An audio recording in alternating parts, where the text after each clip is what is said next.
राधे राधे, हरे कृष्णा।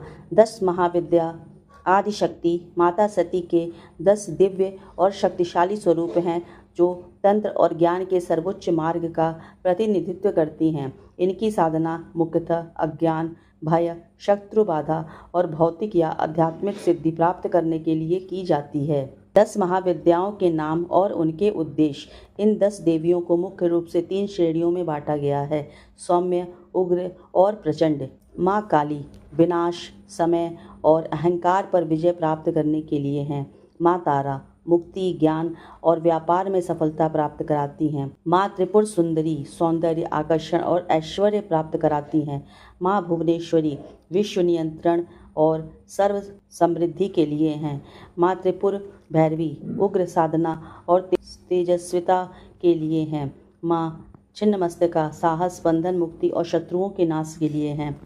माँ धूमावती दुर्भाग्य, दरिद्रता और दुखों के नाश के लिए हैं। माँ बगलामुखी मुकदमे में विजय और शत्रु स्तंभन के लिए हैं। माँ तंगी संगीत, कला, ज्ञान और वाक सिद्धि के लिए हैं। माँ कमला धन, ऐश्वर्य और ज्ञान, सौभाग्य, लक्ष्मी के लिए हैं। 10 महाविद्या साधना और पूजा विधि। यह साधना बहुत शक्तिशाली होती है और इसे सदैव किसी योग्य गुरु के मार्गदर्शन या गुप्त नवरात्रि के दौरान करना श्रेष्ठ माना जाता है। मुहूर्त व स्थान। यह साधना रात के समय विशेषकर 10 बजे से 2 बजे के बीच में एकांत या मंदिर में की जाती है। आसन व वस्त्र। महाविद्याओं के अनुसार अलग अलग रंग के, जैसे माँ काली के लिए काला या लाल, कमला के लिए पीला का उपयोग होता है, लेकिन सामान्यतः लाल रंग का आसन विशेषकर अच्छा माना जाता है। पूजन सामग्री। चौकी पर लाल कपड़ा बिछाएं, देवी का चित्र, यंत्र, मूर्ति स्थापित करें। धूप, दीप, सरसों का तेल, घी का तेल, नैवेद्य, खीर, मिठाई, बताशा, लौंग, फूल लाल पीले अर्पित करें।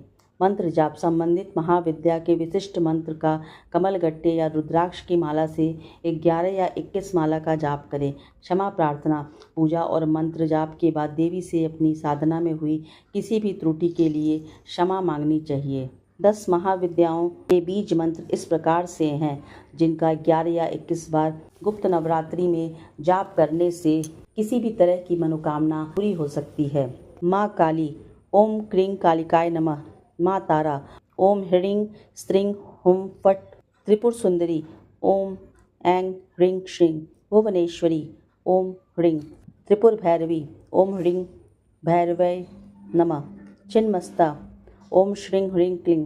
धूमावती ओम धूम धूमावती नमः। बगलामुखी ओम ह्रीं बगलामुख्यै नमः। मातंगी ओम ह्रीं मातंगै नमः। कमला ओम श्रीं कमलाय नमः।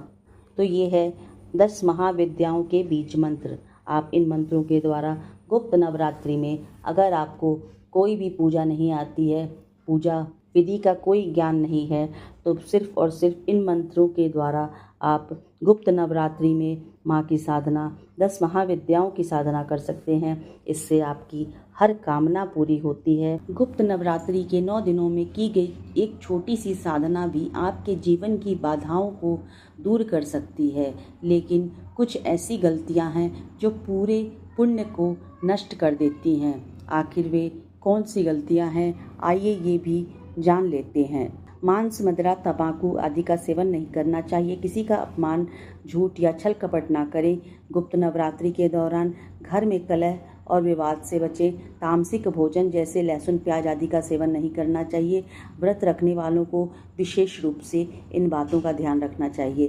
पूजा स्थल को अशुद्ध न रखें। साधना या मंत्रों का मजाक नहीं उड़ाना चाहिए। क्रोध और नकारात्मक विचारों से दूर रहना चाहिए। और हमें क्या करना चाहिए? अगर आप व्रत नहीं भी करते हैं तो प्रातःकाल स्नान करके माँ दुर्गा की पूजा करें। दुर्गा सप्तशती चालीसा या देवी कवच का पाठ करें। ओम ऐं ह्रीं क्लीं चामुंडाय विच्चे मंत्र का जाप करें। घर में घी का दीपक जलाएं। सुबह शाम घी का दीपक जलाएं। अगर आप अखंड ज्योत नहीं जला सकते हैं, इससे वातावरण में सात्विकता आती है और पॉजिटिविटी आती है। घर में गरीबों, ज़रूरतमंदों और कन्याओं को भोजन कराएं। ब्रह्मचर्य का पालन करें। सात्विक भोजन करें। क्रोध, लोभ, ईर्ष्या से दूर रहें। माँ दुर्गा को लाल चुंदरी, फूल, श्रृंगार सामग्री अवश्य अर्पित करें। यदि संभव हो तो 9 दिनों का व्रत भी करें। तो ये छोटी सी जानकारी है, इससे आपको बहुत बड़ा लाभ मिल सकता है। माँ जगदम्बा की और 10 महाविद्याओं की असीम कृपा प्राप्त हो सकती है। राधे राधे। हरे कृष्णा।